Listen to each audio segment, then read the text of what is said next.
Bueno, ¿qué tal? Buenas noches.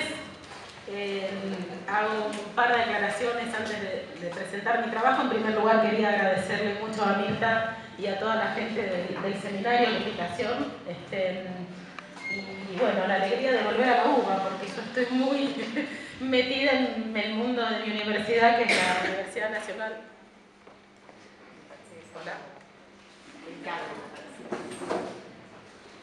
Estoy acostumbrada a la UBA. Bueno, así que es una alegría volver a la Universidad de Buenos Aires. Por otro lado, les quiero pedir disculpas tal vez, pero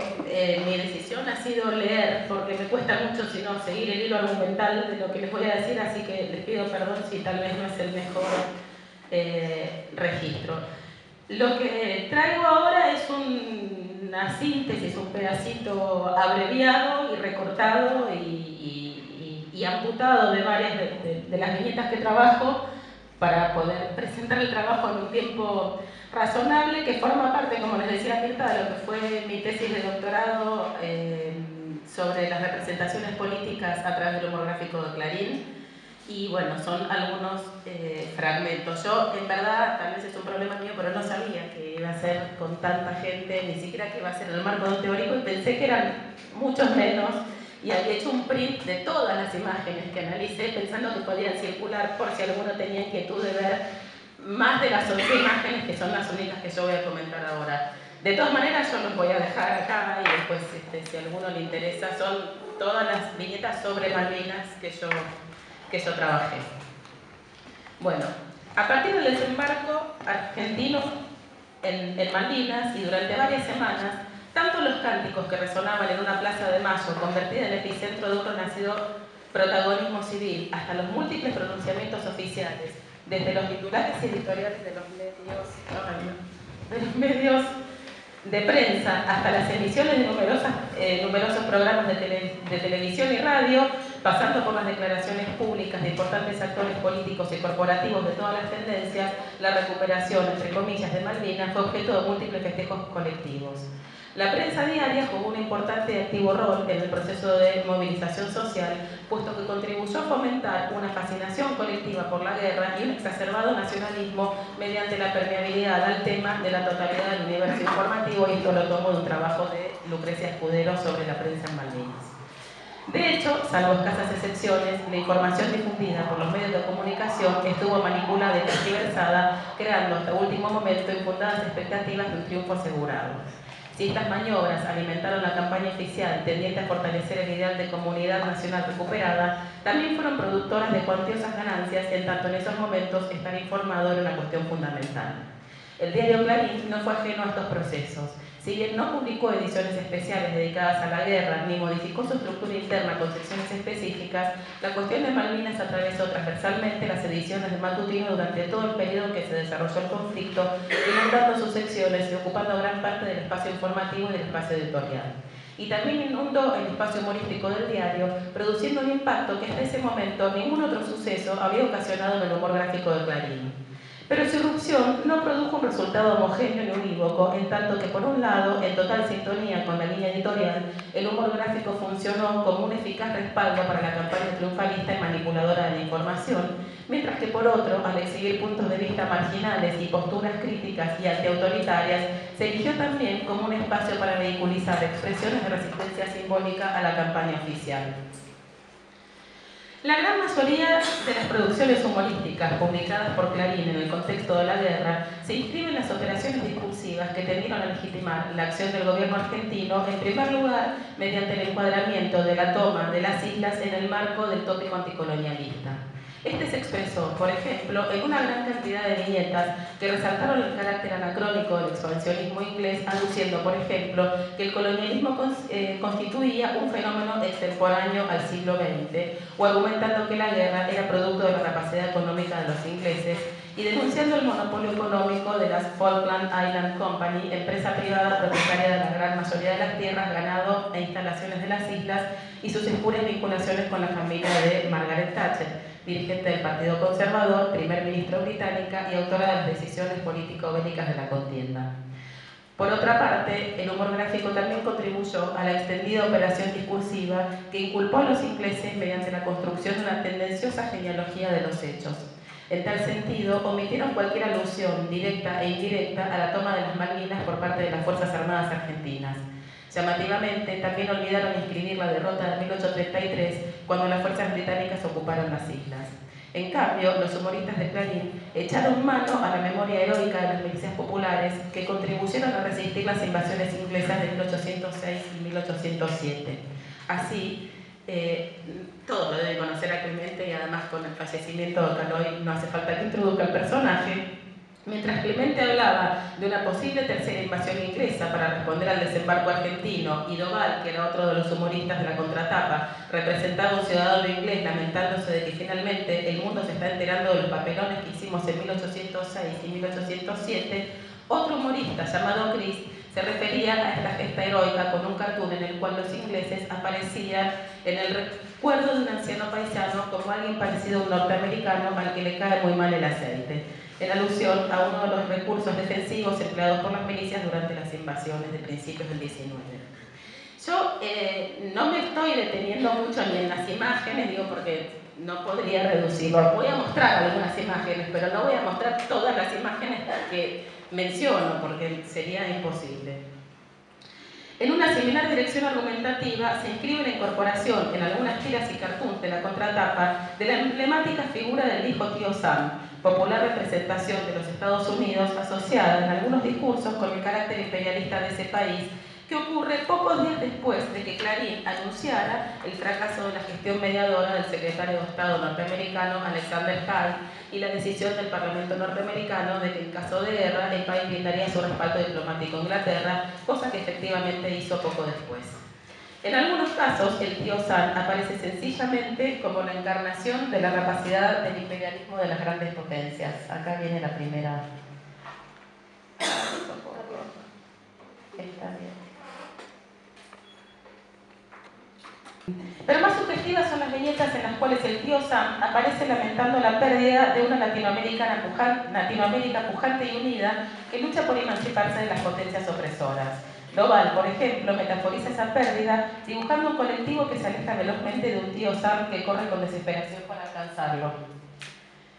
Sea que esta metáfora señala que el colectivo latinoamericano es fuerte y ágil y que por lo tanto llegará a su meta emancipadora, sea que refiera que los argentinos se encaminan velozmente hacia una latinoamericanización que implica su identificación con la causa del tercer mundo, sea que remita al fracaso de los Estados Unidos en su rol mediador y por tanto la pérdida de control de la Argentina, o sea que el tío Sam ha perdido la carrera en su deseo de poseer América Latina, I want you es la frase asociada al personaje en el marco de las campañas para reclutar jóvenes para el servicio militar norteamericano. Este cartoon sugiere de modo dramático el debilitamiento de las potencias expansionistas precisamente en el mismo momento en que se están sucediendo los enfrentamientos bélicos y que las fuerzas inglesas hundieron al famoso crucero argentino General Belgrano, dejando un saldo de 323 muertos.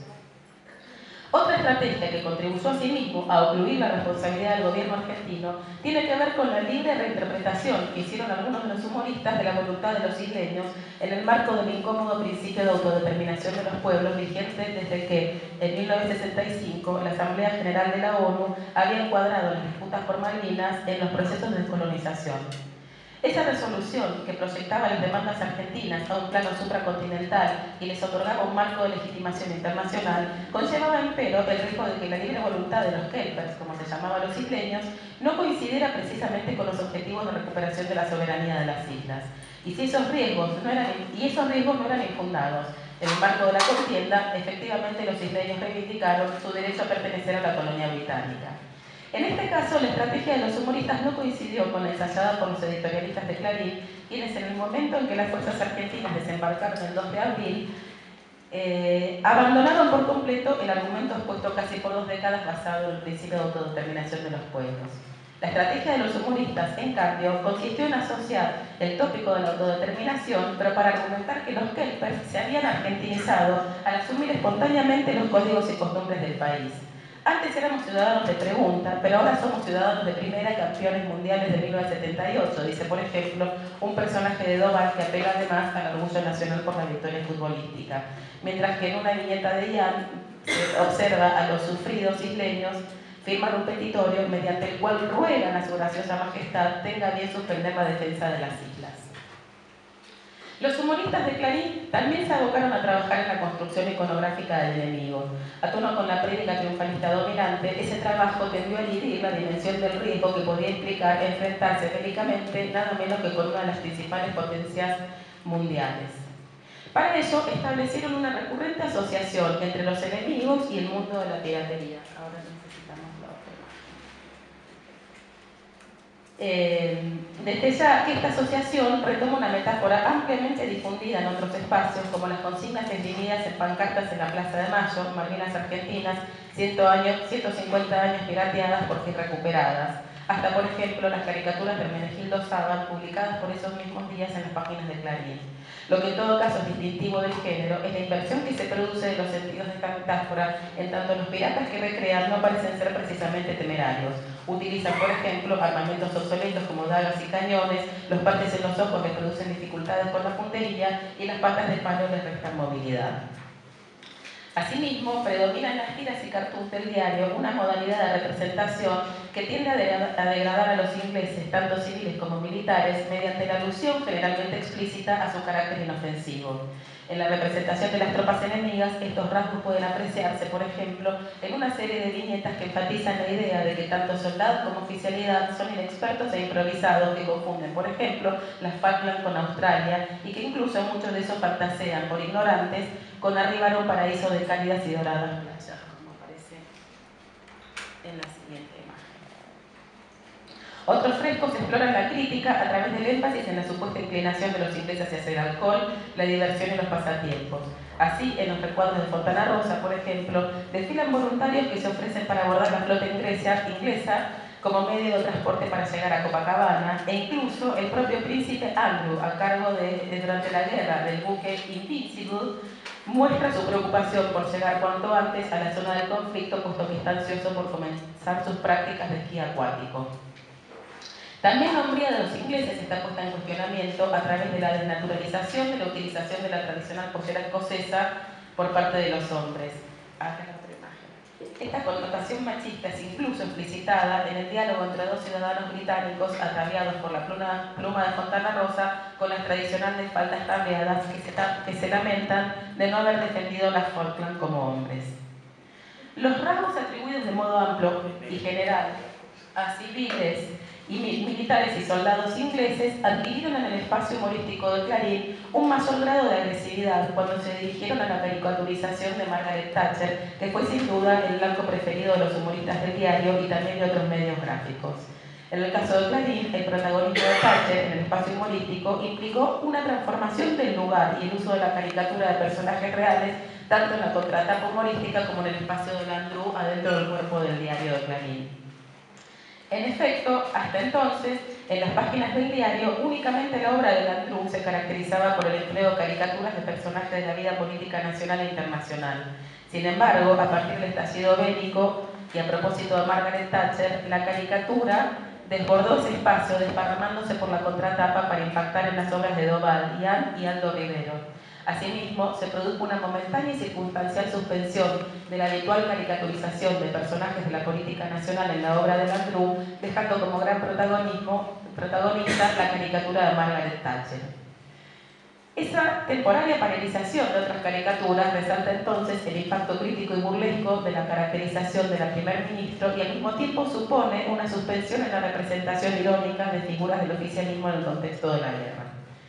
En el único cartoon en el que Ian caricaturizó a Margaret Thatcher, que es la figura que tienen ahora, esta aparece en posición de oratoria política entonando sur, papelón y después, en alusión a un famoso y popular tango que aparece como un vehículo más para la construcción de la imagen de una Argentina victoriosa. La caricatura exagera el tamaño de las manos y de la mandíbula, elementos que constituyen rasgos de masculinidad que contrastan con el peinado, el atuendo y los accesorios del personaje. Por otra parte, la expresión que el dibujante le atribuye es de un enorme dramatismo. Ojos entrecerrados, boca semiabierta y comisuras de los labios hacia abajo, como si la primer ministra estuviera a punto de quebrar en llanto. Esta caricatura contrasta enormemente con los trazos habituales de Ian, que tendía a construir personajes con rostros más neutrales. También contrasta la angulación subjetiva y el plano elegido desde el punto de vista de la tradición de dibujo de Jan. También Landru va a participar del fenómeno de caricaturización de Thatcher y la representa con rasgos, ahora sí, si querés puedes pasar, relativamente constantes, que al exagerar el grosor de su cuello le otorgan, al igual que en el caso anterior, un aire masculino y en este caso también avejentado, en la medida en que, como se desdibujan las mandíbulas, hay una continuidad directa entre el rostro y el cuello. Sin embargo, estos rasgos masculinizantes recién se estabilizan a partir de la cuarta aparición del personaje en las viñetas de Landru, mientras que las primeras caricaturas, contrariamente, le atribuyeron un aspecto más femenino con un cuello más fino y una cara más angulosa. Landru también utiliza como recurso novedoso en el contexto del conflicto la añeja tradición que combina la caricatura del rostro de un personaje con cuerpos de animales. En este caso, el rostro de Thatcher aparece fusionado con el cuerpo de un ave de rapiña, ahora también puedes pasar, construyendo gráficamente la metáfora de la mujer halcón en relación con la forma de denominar a los conservadores en la Cámara de los Comunes, que en el cartoon es exhibida como una realeza en el circo británico.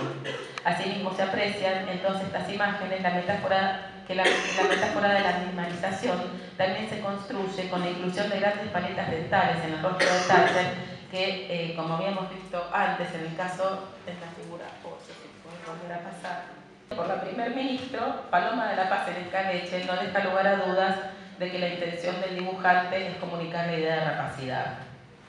Por su parte, Aldo Rivero, vamos a la 11 si querés, incorpora en una sola ocasión una caricaturización de la primer ministro siendo, al igual que en el caso de Jan, la única caricatura de un personaje de la vida real construida por este autor, al menos en el periodo que yo trabajé. En este caso, la caracterización se destaca por el desproporcionado tamaño de la cabeza, la cual contrasta con las finas manos y sus largos dedos. La expresión del rostro, en este caso, está inusualmente exagerada. Pareciera que más que una cara, la de Thatcher fuera una careta, una máscara. Sus pequeños ojos contrastan con la enormidad de sus dientes, que también, al igual que en el caso de Landru, connotan su enorme ambición invasora y resaltan el ceño fruncido tanto como la prominencia de sus pómulos. Esta conjunción de caracteres da por resultado una expresión verdaderamente dramática, lo que por otra parte es coherente con lo que el personaje prefiere en este cartoon. Anoche tuve una pesadilla, soñé que me postulaba para Premio Nobel de la Paz. En este caso, no es la contradicción entre el dibujo del texto lo que construye el efecto irónico, sino la articulación absurda entre el sueño pesadilla y su contenido. Una vez más, al igual que Landru, Rivero elige exaltar el carácter expansionista y rapaz del personaje. Para ir redondeando un poco este pasaje, es importante decir que los humoristas de Clarín no solamente participaron abonando los discursos y estrategias argumentativas oficialistas y oficiosas. Ciertamente, también el espacio humorístico fue sede para que otras posturas autónomas y críticas del oficial encontraran dónde expresarse. Esta dimensión se torna particularmente visible en las distintas tradiciones políticas que se anudaron en torno al tópico nacionalista, tópico que por entonces delineaba, de igual modo que el anticolonialista, los contornos de un nosotros amplio y abarcativo que se movilizaba para la guerra. El humor gráfico fue así un vehículo para expresar algunas de estas tradiciones políticas, tanto las que confluyeron con el oficialismo como aquellas otras que desde los márgenes del nacionalismo abrieron otros sentidos antiautoritarios, populares, democratizantes e incluso críticos del nacionalismo exacerbado. Pero muy someramente podemos encontrar en la pluma de Doval la expresión de un nacionalismo que podríamos llamar esencialista militante, que expone el discurso oficialista desde el núcleo duro de sus argumentos. Por otro lado, desde esta perspectiva hegemónica, los valores expuestos se expresan positivamente sin la mediación de ningún tipo de distanciamiento textual que permita el advenimiento de la ironía. Doval, además, va a representar el más vulgar chauvinismo a través de personajes que, con orgullo, deciden dejar de utilizar, por ejemplo, la llave inglesa. En cambio, en otros autores podemos hallar la expresión de un nacionalismo crítico, utilizado, por ejemplo, en el caso de Fontana Rosa, para traer a la superficie algunas pequeñas trampas o engaños cotidianos de la gente común, por los cuales, por ejemplo, un vendedor de ropa reconoce que el cashmere inglés que un cliente duda en comprar en el contexto de la guerra está en realidad confeccionado en los talleres de Gran Buenos Aires, por lo cual no debería representar, insiste el vendedor, ningún problema para su conciencia patriótica. Hay uno que no traje genial de la ayuda patriótica que estaban comentando, después si lo encuentro les muestro, de un hombre que lleva a su mujer, que es muy fea, que la quiere donar a la guerra, y pide que por favor no se la devuelvan, de Fontana Rosa. Una postura intermedia la encontramos en la obra de Landru, quien va a representar actitudes de boicot y repudio a los ingleses por parte de los ingleses, un nacionalismo que reivindica las Malvinas como causa popular, como emblema de un pueblo ignorado y avasallado por el régimen, poniendo en locución un nacionalismo popular antiautoritario. Así, vemos que Clemente se jacta de haber inventado un nuevo verbo, soberanizar, al cual considera de actualidad y de mucha utilidad, puesto que se puede aplicar tanto para soberanizar las Malvinas como para soberanizar la política y soberanizar la economía. Podemos pasar la 15, si puede ser. Insistiendo con esta articulación entre la cuestión de la soberanía territorial y la soberanía social y política, unas semanas más tarde Clemente va a lanzar un llamado para soberanizar todo y terminar con todas las armas que nos oprimen, usando como recurso metafórico la destrucción del marco constrictor de la viñeta, como pueden apreciar. Pero Clemente también quiere soberanizar la música y la cultura y reivindica el lunfardo en oposición a nombres y palabras anglófilas, de modo que en esta lista y desde una postura ideológica por completo diferente, Caloi se reencuentra o confluye con Doval en la expresión de una actitud anti-inglesa filochauvinista. En suma, en el marco de la malvinización del humor, la tematización de los sentimientos nacionalistas movilizados en el contexto de la guerra fue el eje más propicio para que emergieran a la superficie las heterogeneidades y claras fracturas con la postura oficialista y su contracara especular, la línea editorial de Clarín. Y fue en verdad el único, puesto que los humoristas no solo participaron activamente en el repudio colectivo a los ingleses y la reivindicación de la causa argentina en el marco del extendido anticolonialismo, a una costa de justificar la acción del gobierno militar, sino porque también fueron ellos mismos presas de la campaña de prensa favorable al oficialismo que tergiversó la información del escenario de guerra.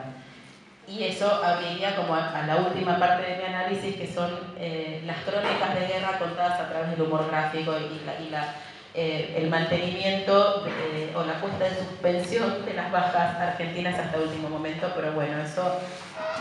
directamente ni lo traje. Gracias.